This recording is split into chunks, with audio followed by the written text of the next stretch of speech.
কোরআনটা হলো আল্লাহ পাক রব্বুল আলামিনের পক্ষ থেকে একটি প্রিন্টেড কালাম আদেশ, যেগুলো প্রিন্টের মাধ্যমে আমাদের কাছে পৌঁছেছে। আর এটার প্র্যাকটিক্যাল বাস্তবতা হচ্ছিল আমাদের নবী। বলেন সুবহানাল্লাহ। কোরআন শরীফের সব কিছুর বাস্তবতা হলো কে? আমাদের নবী রাসূলুল্লাহ সাল্লাল্লাহু আলাইহি ওয়াসাল্লামের বাস্তব জীবনেই কোরআনকে পরিচালনা করা হয়েছে। তো রসুলের আদর্শ, রসুলের উপদেশ, এগুলোকে গ্রহণ করা এটাই হচ্ছে আমাদের দায়িত্ব। তাহলে উভয় জগৎ আমাদের জন্য সুন্দর হবে ইনশাআল্লাহ। সম্মানিত উপস্থিতি, ইসলাম যুগে যুগে ইসলামের বিজয় হয়েছে যুব সমাজের মাধ্যমে।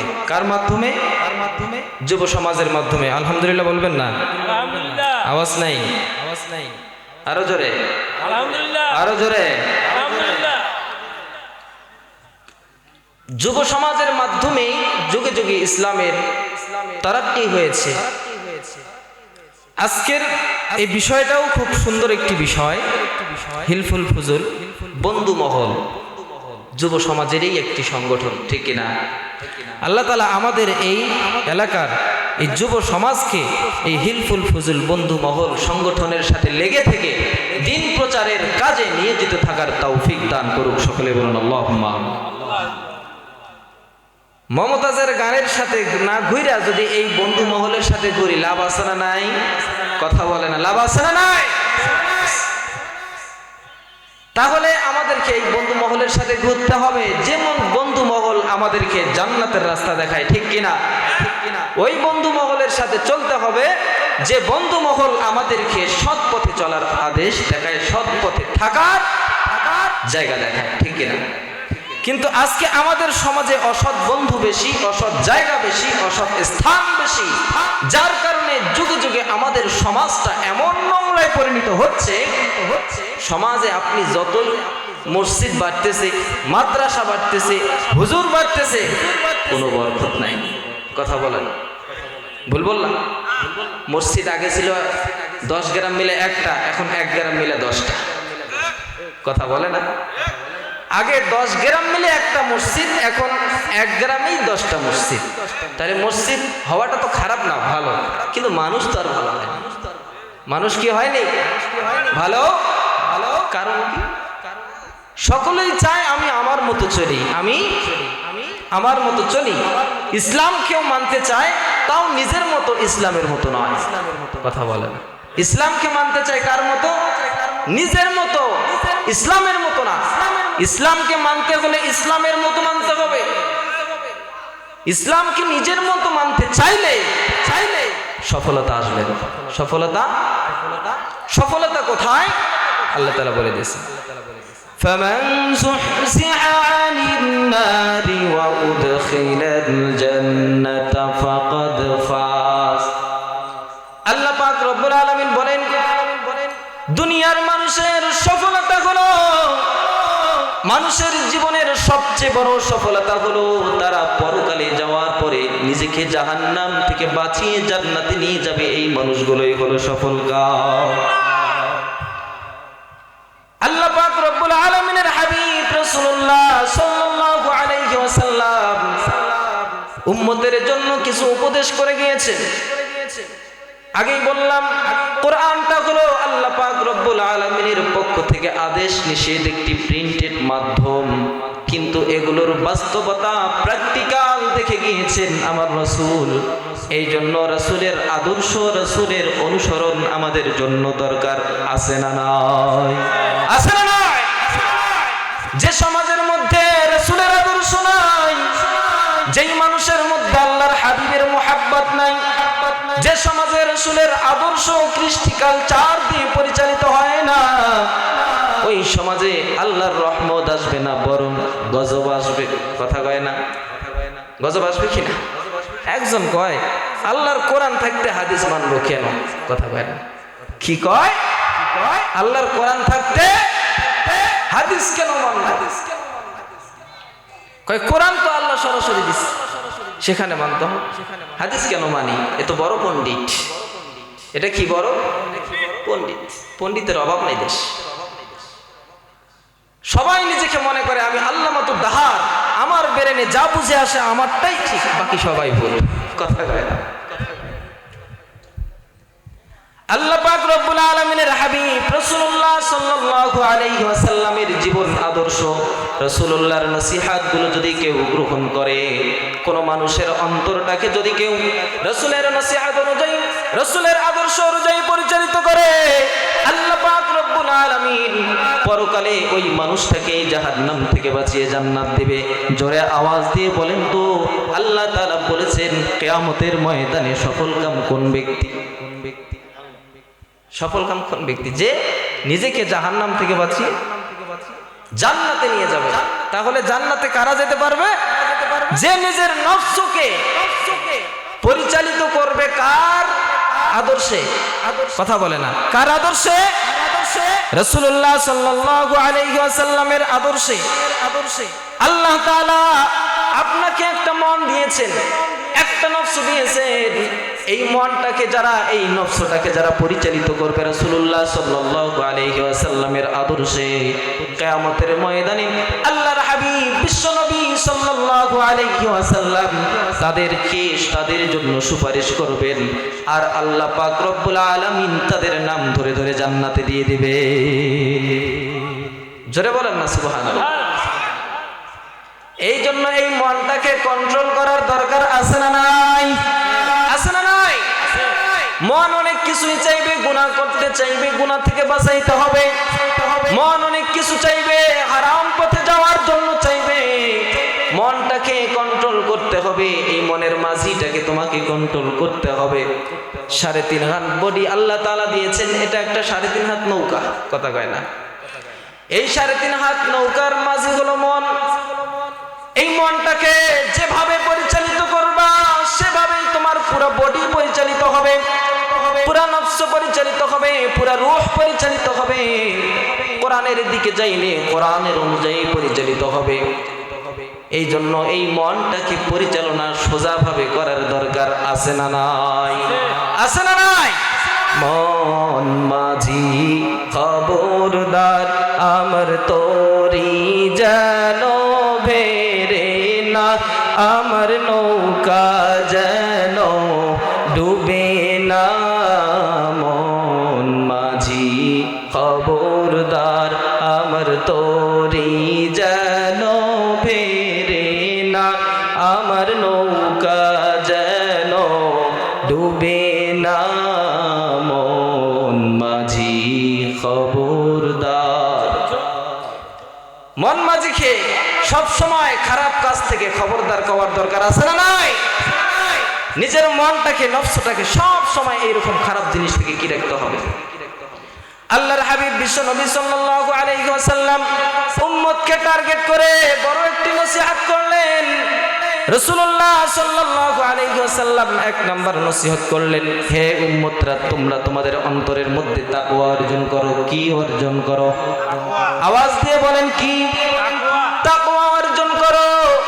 যেই মানুষের অন্তরের মধ্যে তাকওয়া নাই, পরহেজগারিতা নাই, আল্লাহর ভয় নাই, পরকালের ভয় নাই, কিয়ামতের ময়দানে এই মানুষগুলো দুনিয়াতে যেমন দিশেহারা, পরকালেও দিশেহারা।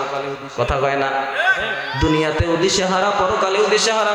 আল্লাহ তাআলা এর জন্য বলেন, ইয়া আইয়ুহাল্লাযীনা আমানু তাকুল্লাহা হাক্কা তুকাতিহি ওয়া লা তামুতুন্না ইল্লা ওয়া আনতুম মুসলিমুন। আল্লাহ পাক রব্বুল আলামিন বলেন, হে ঈমানদারগণ, হে পরহেজগারগণ, তোমরা পরিপূর্ণ তাকওয়া অর্জন না করা পর্যন্ত, হে মুমিন বান্দারা পরিপূর্ণ পরহেজগারি অর্জন না করা পর্যন্ত, ওয়ালা তামুতুন্না ইল্লা ওয়া আনতুম মুসলিমুন। কবরের দিকে চলে আসিও না, কবরের দিকে তোমরা ধাবিত হয়ে আসিও না। বুঝে থাকলে আওয়াজ দিয়ে বলুন, কবরে যাওয়ার আগে কি হওয়ার দরকার আছে? পরহেজগার। কি হওয়ার? পরহেজগারি দরকার আছে। আল্লাহ বলেছেন, ইল্লা ওয়া আনতুম মুসলিমুন, মুসলমান হতে হবে। কিন্তু আমরা তো সকলেই নিজেকে অনেক মুসলমান দাবি দাবি করি, করি কিনা? মুসলমানই আসেনি, শুধু অতটুকুই আছে যতটুকু ছোটবেলা কাটি দিস। কথা কয় না, মুসলমানই অতটুকুই আছে ছোটবেলা যতটুকু কাটি দিছে, এটাই মুসলমানি, আর কোন মুসলমানি নাই।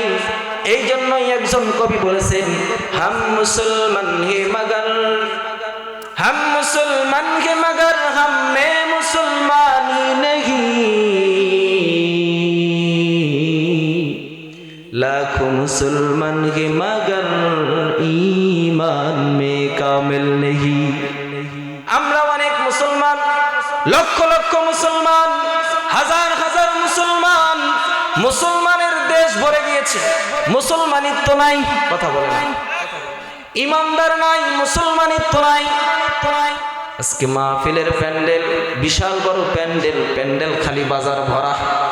কথা কয় না, প্যান্ডেল খালি বাজার ভরা, এ কেমন মুসলমান? যদি মমতাজের গান বসা হইতো আর একবার যদি মাইকটা নিয়ে বলতো, বুকটা ফাইটটা যায়, এদিকেও মাঠও ফাইটা যাইতো। কথা কয় না, এই কইতো বুক ফাইটা যায়, এদিকে মাঠও ফাইটা যাইতো। মুসলমানিত্ব আছে, আছে। গানের আসর করলে তোমাদের মজমা হয়, কোরআনের আসরে মজমা হয় না। বাড়িতে সারা বছর কোরআন পড়াও, তোদের বাড়িতে বরকত আসবে না। বিয়ে বাড়ি পড়াচ্ছেন ভালো কথা, সারা রাত বক্স বাজাই মানুষের ঘুম হারাম করলেন, নিজের ঘুম তো পারলেন না। আচ্ছা, বিয়ে বাড়িতে মানুষ এখন বেশি বেশি ডিভোর্স আর তালাক কেন হচ্ছে জানেন? আমার বড় আশ্চর্য লাগে, সারাদিন বক্স বাজাইয়া দিন শেষে হুজুর ডাকিয়ে এনে কয় দোয়া করেন। এই দোয়ার কাজ আছে কোন? এই বিয়ের বরকতের দোয়া করলে হুজুরের দোয়া কাজে লাগবে? এটা আল্লাহ মাতুর দাহাত দোয়া করলেও কাজ লাগবে। আর মন খারাপ করতেছে, মন খারাপ করতেছে। খবরদার, আপনার এই পরিবেশ দূষণের কারণে ভবিষ্যৎ প্রজন্ম বাচ্চাদেরকে আমরা মানুষ করতে পারতেছি। ওরা এমন বক্স বাজাচ্ছে রে বাপরে বাপ, কলজা সহ ফাইটে যাচ্ছে। এ নাচ না জানলে অটোমেটিক পালর এরকম এরকম করে, এরকম এরকম করে, করে কি না? করে কি? আল্লাহ সবাইকে হেফাজত করুক, সকলে বলুন আল্লাহ। আল্লাহ পাক রব্বুল আলামিন বললেন, পরিপূর্ণ ঈমানদার না হওয়া পর্যন্ত কবরের দিকে আসবে না, পরিপূর্ণ ঈমানদার হয়ে আসতে হবে। রাসূলুল্লাহ সাল্লাল্লাহু আলাইহি ওয়াসাল্লাম হাদিসে পাকের মধ্যে বলেন, উসিকুম বিতাকওয়াল্লাহ। আল্লাহ রাসূল ওসিয়ত করে গেলেন, তোমরা তাকওয়া অর্জন করো, তাকওয়া অর্জন করো। তাকওয়া কেমন জিনিস? একদিন একজন বেদুইন হযরতে ওমর ইবনুল খাত্তাব রাদিয়াল্লাহু তাআলা আনহুকে বুঝাচ্ছেন যে তাকওয়া কি জিনিস। ওমর ইবনুল খাত্তাব রাদিয়াল্লাহু তাআলা আনহু তেনাকে জিজ্ঞাসা করলেন, তাকওয়া কি জিনিস? বেদুইন উল্টা ওমরকে বললেন, ওমর, আপনি কি কোনোদিন কাঁটা বিছানো পথ দিয়ে কোনোদিন অতিক্রম করেছেন নাকি যেই পথে কাঁটা আছে? ওমর রাদিয়াল্লাহু তাআলা আনহু বলে, হ্যাঁ করেছি। বেদুইন বলে, যখন ওই রাস্তা দিয়ে আপনি হাঁটছিলেন তখন কেমনে হাঁটছেন, কিভাবে পথ অতিক্রম করেছেন?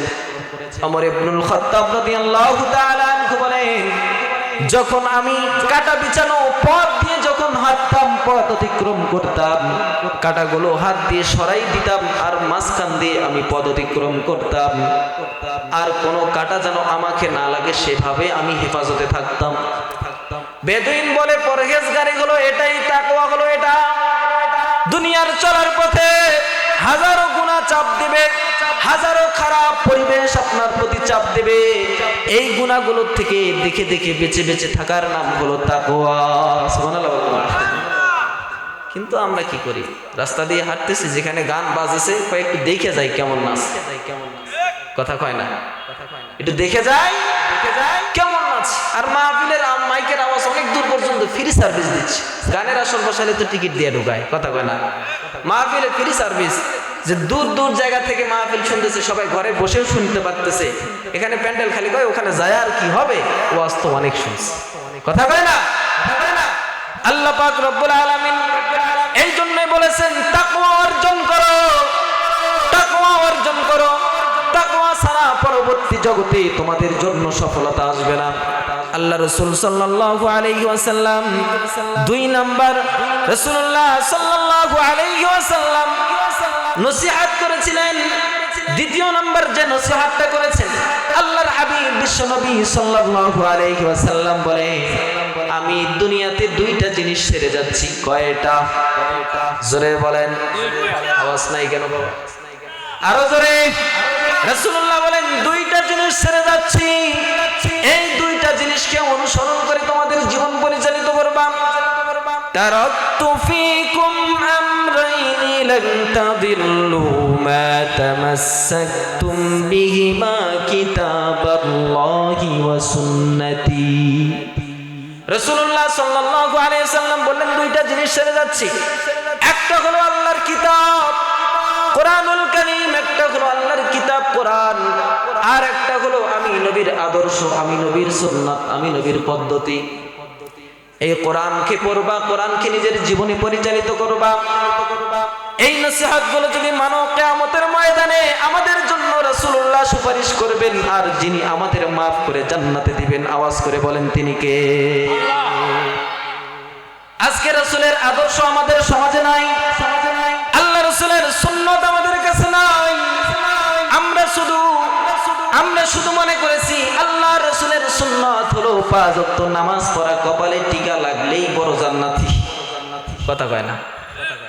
কয় নামাজ পড়ে কপাল কালো করব, পরকালে যায় বলবো আল্লাহ কপাল কালো হয়ে গেছে, আমাকে জান্নাত দেন। এত সোজা, এত সোজা। এ সমাজের মানুষ ঘরে বরকতের জন্য কোরআন তেলাওয়াত করায়, রাষ্ট্রের বরকতের জন্য রাষ্ট্রে কোরআন নিতে চায় না। এ কেমন সমাজের মানুষ? কেমন ব্যাকুল তুমি? একজন পথিক রাস্তায় বাসের মধ্যে উঠছে। কোথায়? মনোযোগ দিয়ে শুনবেন কিন্তু কথাগুলো। কোথায় উঠছে? বাসে উঠছে। উঠার পরে পাশে একটা হুজুর আছে। কিছু কিছু মানুষ আছে দেখবেন, হুজুর যদি দেখে ওর চুলকানি না থাকলেও চুলকায়। কথা কয় না? চুলকানি না থাকলেও কি করে? এমন চুলকানি পাগলা মলম দিয়েও পালায় না। কথা কয় না? এখন এই ব্যক্তি কয়, আরে এখনকার হয়েছে হুজুর, মানুষ অসুখে বাঁচে না, এরা বলে খালি কি কি কয়া মন্ত্র কয়া ফু দিলে বের ভালো হয়ে যায়। মানে আবল তাবল বলা কি করছে, শুরু করে দিচ্ছে। তখন হুজুর চিন্তা করলো একে কিভাবে কাবু করা যায়। হুজুর তখন তার উপর দাঁড়িয়ে যতগুলো গাল আছে সবগুলো গালিগুলো তার উপরে কি করছে, সবগুলো গালিগুলো তাকে কি করলো, দিয়ে দিল। গালি দেওয়ার পর এখন ওই ব্যক্তি তো মহা গরম, হুজুরের উপরে কি মহা গরম, মারবে, মারার উপক্রম হয়ে গেছে। তখন বলতেছে ভাই 1 মিনিট দাঁড়ান, একটা কথা বলবো, এরপর আপনি আমাকে কি করিয়েন, মারিয়েন। বললো আচ্ছা ভাই আমি কি আপনাকে মারছি, আপনি তো আমাকে মারার জন্য আসলেন? কয় না, আপনি তো আমাকে মারেন নাই, যে গালিগুলো দিছেন আপনি তো মারার কাজ করছেন। তখন বলে ভাই তাহলে এখন কথা শুনেন। কয় খারাপ কথাগুলোর আসর যদি আপনার প্রতি এমন ভাবে পড়ে যে আপনি আমাকে মারার জন্য উপক্রম হয়েছেন, আল্লাহর কালাম যে আসমান ও জমিনের মধ্যে এটার মতো উত্তম জিনিস আর নাই, সেই জিনিস পরে মানুষকে ফু দিলে সে অন্তরে কেন কাজ করবে না? কথা বলে না তো? যে কোরআন পড়লে তুমি নিজেও ঘরে শান্তির আশা করো, যে কোরআন পড়ে নিজেও বাবার জান্নাতের আশা করো, সে কোরআন রাষ্ট্রে প্রতিষ্ঠিত হলে এ রাষ্ট্র সুশিষ্ট রাষ্ট্র হয়ে যাবে। এটা কেন তুমি বিশ্বাস করো না? এটা কেন তুমি বিশ্বাস করো না? তোমার মতো গাদ্দার আর একজন নাই।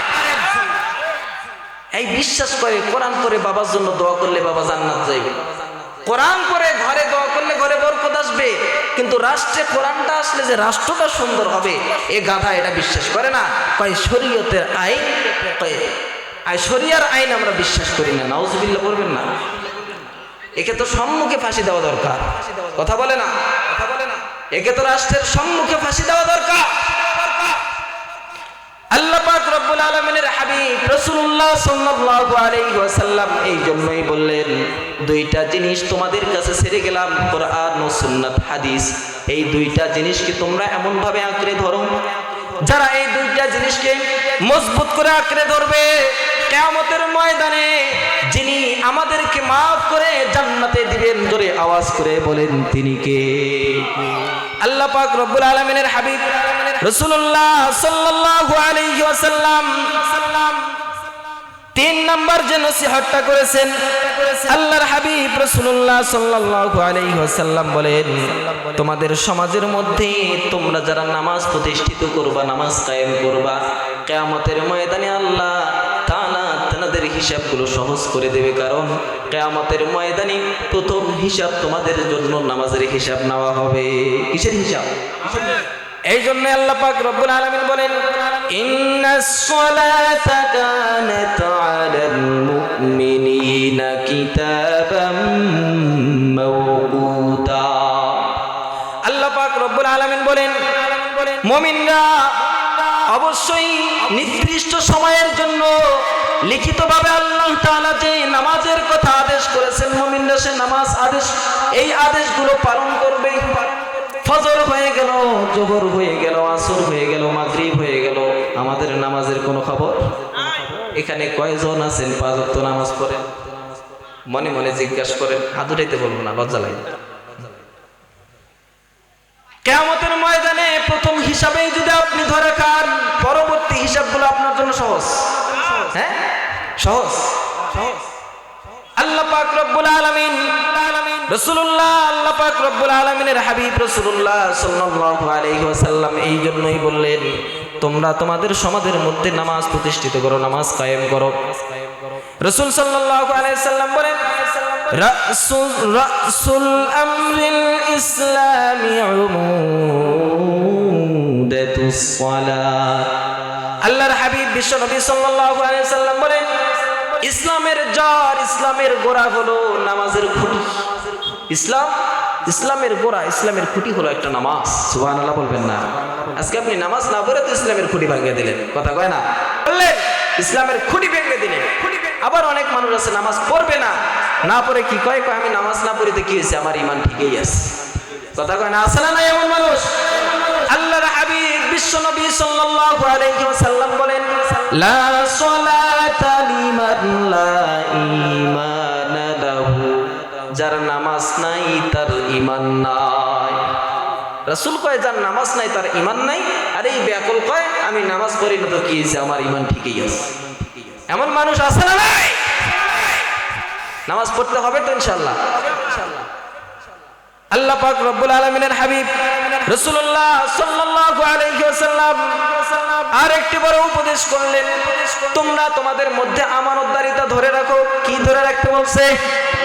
কি ধরে রাখতে হবে? আজকে আমাদের সমাজের মানুষ আমানতদারিতা রক্ষা করে না। আমি কিন্তু সংক্ষেপে কথাগুলো শেষ করতেছি, কারণ সময় কম, 1 ঘন্টা, আধা ঘন্টা শেষ হয়ে গেছে। আল্লাহ রাসূল সাল্লাল্লাহু আলাইহি ওয়াসাল্লাম বলে, আমানতদারিতা রক্ষা করো। আমানতদারিতা গুলো বড় জিনিস। আজকে আমাদের সমাজের মানুষের কাছে আমানত থাকে না, কথা বলে না। 1000 টাকা থুইতে দিলে বলে কালকে দিয়েন ভাই, পরে দিলে কালকে, করতে করতে 1 বছর শেষ হয় না? নাই আমানতদারিতা রক্ষা নাই।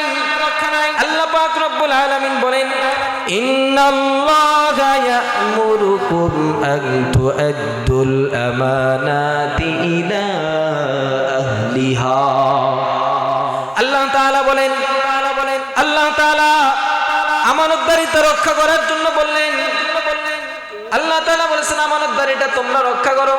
আজকে আমাদের সমাজের মানুষ আমানতদারিতা রক্ষা করে না। আমানতদারিতা কি জিনিস? আমানতদারি শুধু কারো টাকা নিয়ে, ধার নিয়ে বা যে কোনো ভাবে জমাই রাখার জন্য আমানতদারি টাকা, এটা নয়। প্রত্যেকটা মানুষই এক একটা জিম্মাদার। আল্লাহর হাবিব রাসূলুল্লাহ সাল্লাল্লাহু আলাইহি ওয়াসাল্লাম বলেন, আলা কুল্লুকুম মান রাঈনা ওয়া কুল্লুকুম মাসউলুনা আন রাইয়াতিহি। আল্লাহর হাবিব বিশ্বনবী সাল্লাল্লাহু আলাইহি ওয়াসাল্লাম বলে, দুনিয়ার মধ্যে প্রত্যেকটা মানুষ হলো আমানতদারি। প্রত্যেকটা মানুষ কি আমানতদারি। কিয়ামতের ময়দানে প্রত্যেককেই তার আমানত সম্পর্কে জিজ্ঞাসা করা হবে। আপনি দুনিয়াতে কারো বাবা ছিলেন, কারো বড় ভাই ছিলেন, কারো সন্তান ছিলেন, আপনি দুনিয়াতে কারো শ্বশুর ছিলেন, একজন না একজন অভিভাবক ছিলেন কিনা, কথা বলেন ছিলেন কিনা। প্রত্যেকেই জিম্মাদার, প্রত্যেকেই আমানতদার। কিয়ামতের ময়দানে প্রত্যেককেই তাদের আমানত সম্পর্কে জিজ্ঞাসা করা হবে। যারা তাদের আমানতের সঠিক হিসাব দিতে পারবে না, কিয়ামতের ময়দানে তাদেরকে লাঞ্ছিত করে জাহান্নামে যিনি দিবেন, আওয়াজ করে বলেন তিনি কে? আল্লাহ পাক রব্বুল আলামিনের হাবিব রাসূলুল্লাহ সাল্লাল্লাহু আলাইহি ওয়াসাল্লাম বারবার বলেছেন, তোমরা তোমাদের আমানতদারি রক্ষা করো, কেননা লা ঈমানা লিমান লা আমানাতা লাহ। যার আমানতদারি নেই তার ঈমানও নাই, যার আমানতদারি নেই তার কি নেই? ঈমানও নাই। আমানতদারিতার সঙ্গে ঈমানের সম্পর্ক। আচ্ছা বলেন তো, বাবা হয়ে যদি সন্তানের আমানতদারি হয়, তাহলে রাষ্ট্রের প্রধানের চেয়ারে বসে কি রাষ্ট্রের আমানতদারি হয় না? হয় কিনা? যারা রাষ্ট্রের আমানতদারির দায়িত্ব নিয়ে রাষ্ট্রের মানুষকে ধোঁকা দিয়ে যুগে যুগে মানুষের টাকাগুলো লুট করে ভিন দেশে জমা করে সুযোগ পেয়ে এদেশের মানুষকে বোকা বানিয়ে দেশ থেকে পালিয়ে যায়, এরা কোনোদিন দেশের জন্য মঙ্গলকর হতে পারে না, পারে না, পারে না, হতে পারে। আমাদের দেশের মানুষের শিক্ষা হয় না, আবারও একই কাজ করতে চায়। পুরাতন বউ নতুন কাপড় পরায়া সাজায়া আবার নিয়ে ভুল কইলাম, খবরদার। আমাদের মানুষের তো শিক্ষা হয় না। কেমনে শিক্ষা হয়? এত মানুষ মাটি দিয়েছে, তারপরে নামাজ পড়ে না। কয় ওটা যেহেতু করি না এটাও করবো না, এটাও কথা কয় না, ওটা যেহেতু করি না এটাও করবো, এটাও করবো। যে আমাকে 10 টাকা দেবে, যে আমাকে রাতের বেলা 1 কেজি মাংস কিনে দিবে, পরের দিন আমার আঙ্গুলের ছাপটা সেখানেই যাবে, কথা কয় না, হয় কিনা? আপনার আমানতদারি আপনি এভাবে যখন বিক্রি করবে, কিয়ামতের ময়দানে আপনার আমানত সম্পর্কে যখন জিজ্ঞাসা করা হবে, আপনি যদি আমানতদারির সঠিক হিসাব আল্লাহর কাছে দিতে না পারেন, খোদার কসম করে বলি, কিয়ামতের ময়দানে এমন কোন বাবারও সুপারিশ নাই আপনাকে জাহান্নাম থেকে বাঁচিয়ে জান্নাতে নেবে। কে সুপারিশ করবে? আপনি তো দুনিয়াতে আমানতদারিতেই রক্ষা করেন না। আল্লাহ পাক রব্বুল আলামিনের হাবিব রাসূলুল্লাহ সাল্লাল্লাহু আলাইহি ওয়াসাল্লাম আরেকটি আল্লাহ পাক রব্বুল আলামিনের হাবিব রাসূলুল্লাহ সাল্লাল্লাহু আলাইহি ওয়াসাল্লাম আরেকটি আদেশ করলেন, উপদেশ করলেন। তোমরা পড়েন, রাসূলুল্লাহ সাল্লাল্লাহু আলাইহি ওয়াসাল্লাম বলেন, আরেকটি উপদেশ করলেন, তোমাদের প্রতিবেশীর হক তোমরা আদায় করো। কার হক? জোরে বলেন। প্রতিবেশীর হক। কার হক? প্রতিবেশীর হক তোমরা আদায় করো। আমাদের আশেপাশে বাড়ি ঘর আছে না নাই? বাংলাদেশের মানুষ, আমরা মানুষ, শুধু বাংলাদেশ নয়, সব জায়গায় সমস্ত মানুষ প্রতিবেশী ছাড়া কেউ বাঁচতে পারে না। মানুষের জন্য ঘনবসতি জরুরি, প্রতিবেশী ছাড়া মানুষের শান্তি হয় না। আপনি একা একা যদি আপনাকে টাকা দিয়ে ভরাই রাখা হয়, লক্ষ টাকা দিয়ে এক জায়গায় বসাই রাখা হয়, আপনি একা থাকতে চাইবেন? প্রতিবেশী ছাড়া কেউ। প্রতিবেশীর হক আদায় করতে হবে। কিন্তু আজকে আমাদের সমাজের মানুষ প্রতিবেশীর হক আদায় করে না, বরঞ্চ উল্টা আরো কিভাবে চাপা যায়, কিভাবে তার কষ্ট দেওয়া যায় এই চিন্তা করি, কথা কয় না? প্রতিবেশীকে আমরা কষ্ট দেই, বিভিন্ন ভাবে কষ্ট দেই। আল্লাহর পাক রব্বুল আলামিনের হাবিব রাসূলুল্লাহ সাল্লাল্লাহু আলাইহি ওয়াসাল্লাম বলেন, ওই ব্যক্তিটা তার জীবনে সবচেয়ে খারাপ সময় পাইল যেই ব্যক্তির প্রতিবেশী খারাপ। এর মতো খারাপ আর হয় না যার প্রতিবেশী খারাপ। আবার রাসূলুল্লাহ বললেন, ওই ব্যক্তিটাই বেশি ভাগ্যবান যার প্রতিবেশী ভালো, যার প্রতিবেশী কি ভালো। আল্লাহর হাবিব বিশ্বনবী সাল্লাল্লাহু আলাইহি ওয়াসাল্লাম এর পরবর্তী আরেকটি উপদেশ করেছেন, তোমরা তোমাদের জীবনের মা বাবার হক আদায় করো। সুবহানাল্লাহ বলে। মা বাবার হক কয়জন আদায় করি? হাত তোলেন। করে নাই? পিতামাতার হক আদায় করতে হবে। পিতামাতার হক এমন জিনিস আল্লাহ পাক রব্বুল আলামিন বলেন ওয়াকাদা রাব্বুকা আল্লা তা'বুদু ইল্লা ইয়্যাহু ওয়া বিল ওয়ালিদাইনি ইহসানা। আল্লাহ তাআলা বলেন আল্লাহর ইবাদতের পর তোমরা যেই মানুষগুলোর আনুগত্য করবা, যেই মানুষগুলোকে সম্মান করবা, যেই মানুষগুলোর প্রতি তোমরা সদয় হবা তারা হলো তোমাদের পিতামাতা। কিন্তু আজকে আমাদের সমাজের মধ্যে লাঞ্ছিত অপমানিত যেই মানুষগুলো হয় ওরাই হলো আমাদের বাবা মা। কথা কয় না? আমাদের বাবা মাকে আমরা সম্মান করি না, তাদেরকে লাঞ্ছনা করি কিনা? আল্লাহ পাক রব্বুল আলামিনের হাবিব বলেন এই মা তোমাদেরকে 2 বছর 2.5 বছর 3 বছর পর্যন্ত নিজের বুকের দুধগুলো পান করিয়েছেন। একবার তুমি যদি তোমার মাকে জিজ্ঞাসা করো তাহলে তার জীবনের ইতিহাসগুলো যদি তুমি একবার ছোটবেলার তোমার ইতিহাসগুলো মনোযোগ দিয়ে শোনো, তুমি যদি ভালো সৎ মনের মানুষ হয়ে থাকো তুমি কলজা ফেটে মারা যাবা। এত কষ্ট করেছে, রাতের বেলা ঘুমাইছো, প্রস্রাব করে দিয়েছো, তোমার মা সেই জায়গাটাকেও তোমার পরিবর্তন করে দিয়েছে। আবার প্রস্রাব করছো, প্রস্রাবের ভিজা জায়গায় তোমার মা ঘুমাইছে, তোমাকে সুন্দর ভালো জায়গাটায় ঘুমাই দিয়েছে। আর বড় হওয়ার পর সেই মায়ের জন্য একটি ভালো ঘর জোটে না, বড় বিল্ডিং বাড়ি বানাই নিজে থাকার জন্য মাকে পাঠাই একটি খেরের ঘর করে ঘরের মধ্যে সিট দে। কথা কয় না? হয় কিনা? হয় কিনা? এই মা যার আছে সে কখনোই বুঝে না মায়ের মূল্য কি, আর এই মা যার নাই সে বুঝবে তার মা হারানোর বেদনা কত বেশি। ঠিক কিনা? মা হারার বেদনা যে কত বেশি যার মা নাই সে বুঝে, বাবা হারার বেদনা কত বেশি যার বাবা নাই সে বুঝে। বাবা হলো মানুষের জীবনের জিন্দেগি, তার দুনিয়ার জীবনের সবচেয়ে বড় শক্তি হলো তার বাবা। যত জায়গায় সে মুসিবতে পড়বে বাবা যেখানেই থাক ছুটে গিয়ে সন্তানের মুসিবতে আগায়া যায় কিনা? কথা বলে না যায় কিনা? বাপ হলো মানুষের জীবনের সবচেয়ে বড় খুঁটি। এ দুনিয়ার জমিনের বড় শক্তিশালী খুঁটি হলো বাবা। যার বাবা আছে সে বাবার মূল্য এখনো বুঝে না, যার বাবা নাই সে বুঝে বাবার মূল্য কত। এই জন্য সময় থাকতে এই বাপ মায়ের কদর সম্মান করার দরকার আছে না নাই? কারা কারা করবো? দুহাত তুলে আল্লাহকে দেখা। বাবা মাকে কষ্ট দেব না ইনশাআল্লাহ। বাপ যদি যার নাই সে বুঝতেছে আজকে যদি আমার বাবা থাকতো আমার এই কষ্টগুলো হতো না। বাবা তুমি কেমন আছো ছোট্ট মাটির ঘরে, তোমার কথা হৃদয় মাঝে পড়ছে বারে বারে। বাবা তুমি কেমন আছো ছোট্ট মাটির ঘরে, তোমার কথা হৃদয় মাঝে পড়ছে বারে বারে। বাবা গো বাবা, বাবা গো বাবা, বাবা তুমি কেমন আছো ছোট্ট মাটির ঘরে, তোমার কথা হৃদয় মাঝে পড়ছে বারে বারে।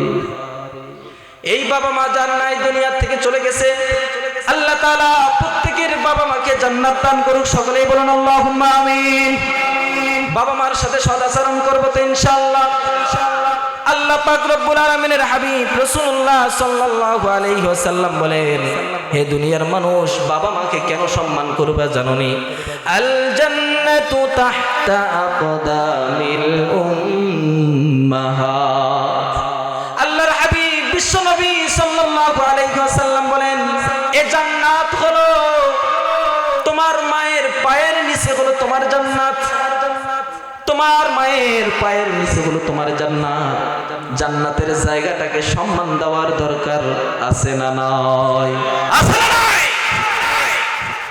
হে যুব সমাজ, সমস্ত প্রকার গুনার কাজ থেকে বাঁচো। অনলাইন ক্যাসিনো, জুয়া, মদ, গাঁজাখোর, সুদখোর এগুলো সবগুলো ছেড়ে দেওয়ার দরকার আছে না নাই? আল্লাহ পাক রব্বুল আলামিন আমাদের সকলকে এই কাজগুলো থেকে বেঁচে থাকার তৌফিক দান করুক। আল্লাহর হাবিব বিশ্ব নবী সাল্লাল্লাহু আলাইহি ওয়াসাল্লাম পরবর্তী আরেকটি নসিহত করলেন, তোমরা তওবা করো। তোমাদের জীবনে কি করতে হবে? জোরে বলেন। যতগুলো গুনাহ করেছি এই গুনার প্রতি যদি আমরা তওবা করি, আমাদেরকে যিনি মাফ করে দিবেন, আওয়াজ করে বলেন তিনি কে? আরো জোরে। আল্লাহ পাক রব্বুল আলামিন বলেন, ওয়া তুবু ইলাল্লাহি তাওবাতান নাসুহা। তোমরা একনিষ্ঠভাবে কি করো? তওবা করো। তওবা করার মতো তওবা করো, যিনি মাফ করে দিবেন তিনি কে? রাসূলুল্লাহ সাল্লাল্লাহু আলাইহি ওয়াসাল্লাম বলেন, যারা তওবা করে, তওবাকারী ব্যক্তি কেমন? আত-তাইবু মিনাজ যামবি কামাল্লা যামবালা। যারা তওবা করে এই তওবাকারী ব্যক্তি এমন। আল্লাহ পাক রব্বুল আলামিনের হাবিব বলেন, মায়ের গর্ভ থেকে যখন নবজাতক শিশু কেবল জন্মগ্রহণ করে আসে, সে যেমন নিষ্পাপ, খাঁটি তওবাকারী ব্যক্তিও হলো তেমন নিষ্পাপ। সুবহানাল্লাহ। আমরা তওবা করতে পারবো তো ইনশাআল্লাহ? এই জন্যই আল্লাহর হাবিব বলে, 5 ওয়াক্ত নামাজ পড়লে মানুষের সগীরা গুনাহ মাফ হয়। কি গুনাহ? আরো জোরে। সগীরা গুনাহ মাফ হয়ে যায়। আর যদি এই 5 ওয়াক্ত ফরজ নামাজের পরে পরে যদি 3 বার বলে আস্তাগফিরুল্লাহ আস্তাগফিরুল্লাহ আস্তাগফিরুল্লাহ, কবিরা গুনাহগুলো আমাদের যিনি মাফ করে দেন, আওয়াজ করে বলেন তিনি কে?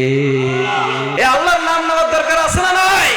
এসো না আল্লাহর নামে গান গাই, এসো না মনো প্রাণ জুড়াই, এসো না মনো প্রাণ জুড়াই। আল্লাহু আকবার বলো, আল্লাহু আকবার, আল্লাহু আকবার বলো, আল্লাহু আকবার।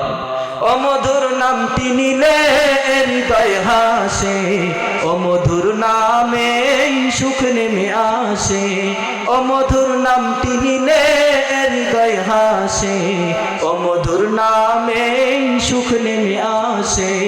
ও নামের তুলনা মেলে না, মেলে না, তুলনা নাই নাই নাই। এসো না আল্লাহর নামে গান গাই, এসো না মনো প্রাণ জুড়াই। আল্লাহু আকবার বলো, আল্লাহু আকবার, আল্লাহু আকবার বলো, আল্লাহু আকবার। সকলে বলি মারহাবা। আল্লাহ পাক রব্বুল আলামিন আমাদের জীবনের গুনাহগুলো মাফ করবেন তওবা করলে। আরো জোরে বলেন, তওবা করলে যিনি আমাদের গুনাহ মাফ করে দিবেন তিনি কে? তওবা করার দরকার আছে না নাই? আরো জোরে বলেন, আছে না নাই? করব তো ইনশাআল্লাহ। আজকের থেকে জুয়া খেলবো না। কারা কারা হাত তোলেন? জুয়ার কাজে সম্পৃক্ত হব না, কোন নেশার সাথে সম্পৃক্ত হব না। পারবো তো ইনশাআল্লাহ? আমরা কেউ না কেউ কারো সন্তানের বাবা হয়েছি কিনা? একদিন মৃত্যু হয়ে যাবে। আমার সন্তান যদি ভালো কিছু হয় আর আমার জীবনটা যদি এইরকম গুনাহে ভরা থাকে, আল্লাহ পাক রব্বুল আলামিন আমাকে আমার গুনাহ সম্পর্কে জিজ্ঞাসা করবে কিনা?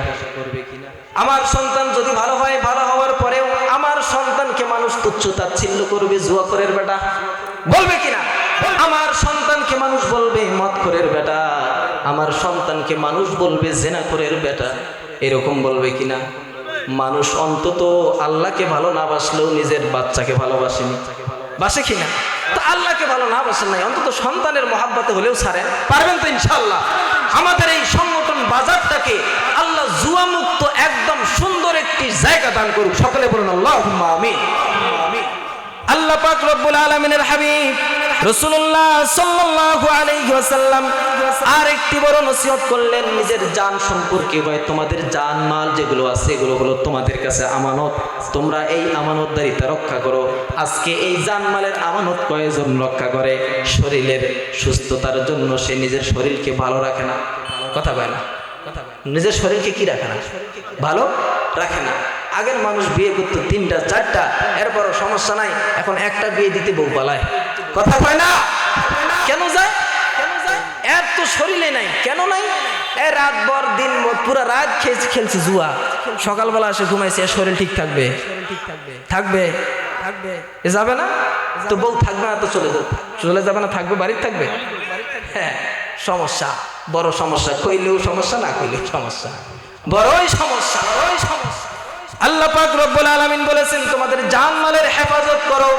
রাসূলুল্লাহ সাল্লাল্লাহু আলাইহি ওয়াসাল্লাম বলেন কিয়ামতের ময়দানে কঠিন মুহূর্তে, কঠিন সময় আল্লাহ পাক রব্বুল আলামিন দুইটা ব্যক্তির জান্নাতে যাওয়ার জামিন হয়ে যাবেন। জোরে বলেন কয় ব্যক্তির? আরো জোরে। দুই ব্যক্তির জান্নাতে নিয়ে যাওয়ার জামিন হয়ে যাবেন, দায়িত্বশীল হয়ে যাবেন। কে? আমাদের রাসূল। কে? আমাদের রাসূল দায়িত্বশীল হয়ে যাবেন। আল্লাহর হাবিব রাসূলুল্লাহ সাল্লাল্লাহু আলাইহি ওয়াসাল্লাম বলেন এক নাম্বার হলো যেই ব্যক্তি তার দু চোয়ালের মাঝখানের জিহ্বাটাকে হেফাজত করবে, মিথ্যা কথা, অসৎ পথে, খারাপ জিনিস ভক্ষণ করবে না, খারাপ জিনিস ভক্ষণ। এই দু চোয়ালের মাঝখানে জিহ্বাটাকে যে হেফাজত করবে, সত্যের পথে চলবে, মিথ্যার আশ্রয় নিবে না। আর এক ব্যক্তি হলো দুই রানের মধ্যবর্তী জায়গা, লজ্জা স্থানের হেফাজত যে ব্যক্তি করবে, কিয়ামতের ময়দানে আল্লাহ পাক রব্বুল আলামিনের হাবিব বলেন আমি ওই ব্যক্তির জন্য জান্নাতের জামিন হয়ে গেলাম। সুবহানাল্লাহ। আমাদের জান্নাতের দায়িত্ব নিয়ে নিয়েছে। এখন আজকে আচ্ছা বুঝে থাকলে বলুন আজকে থেকে আমরা কারা কারা এই দুইটা জিনিসের হেফাজত করব? হাত তুলে। দুই জবানের মাঝখানে আমাদের জিহ্বাটার হেফাজত করব তো ইনশাআল্লাহ। মিথ্যা কথা, লজ্জা স্থানের হেফাজত করব, অসৎ পথে পারবো তো ইনশাআল্লাহ। চ্যানেলটি সাবস্ক্রাইব করুন, বেল আইকনটি বেজে দিয়ে সাথেই থাকুন।